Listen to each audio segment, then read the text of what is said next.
செம்பரம்பாக்கம் குடிநீர் சுத்திகரிப்பு நிலையத்திலிருந்து நாள் ஒன்றுக்கு கூடுதலாக 265 மில்லியன் லிட்டர் குடிநீர் வழங்கும் திட்டத்தை முதலமைச்சர் மு.க.ஸ்டாலின் தொடங்கி வைக்க உள்ளார்.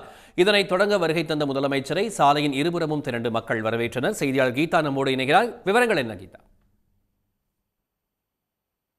நகராட்சி நிர்வாகம் மற்றும் குடிநீர் வழங்கல் துறையின் சார்பில் 67,78,00,000 செலவில் சென்னை குடிநீர் வாரியம் சார்பில் புதிதாக செம்பரம்பாக்கம் குடிநீர் சுத்திகரிப்பு நிலையத்தை கூடுதலாக நாள் ஒன்றுக்கு 265 மில்லியன் லிட்டர் குடிநீர் வழங்கும் திட்டத்தை தற்போது முதலமைச்சர் மு.க.ஸ்டாலின் நேரில் தொடங்கி வைக்க இருக்கிறார்.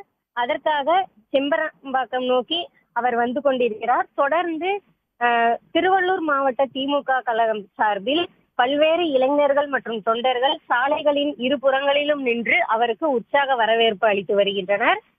ஏற்கனவே இந்த பகுதியில் 265 மில்லியன் லிட்டர் குடிநீர் சுத்திகரிப்பு நிலையம் செயல்பட்டு வருகிறது. கூடுதலாக 265 மில்லியன் லிட்டர் குடிநீரை சுத்திகரிப்பு நிலையம் செயல்பட இன்று அவர் நேரில் வந்து தொடங்கி வைக்க இருக்கிறார். அதற்கு அவர் வரும் வழியில் உற்சாக வரவேற்பு திருவள்ளூர் மாவட்ட திமுக கழகம் சார்பில் அளிக்கப்பட்டு வருகிறது. கீதா, விவரங்களுக்கு நன்றி. உடனுக்குடன் செய்திகளை தெரிந்து கொள்ள சன் நியூஸ் பெல் ஐகானை கிளிக் பண்ணுங்க.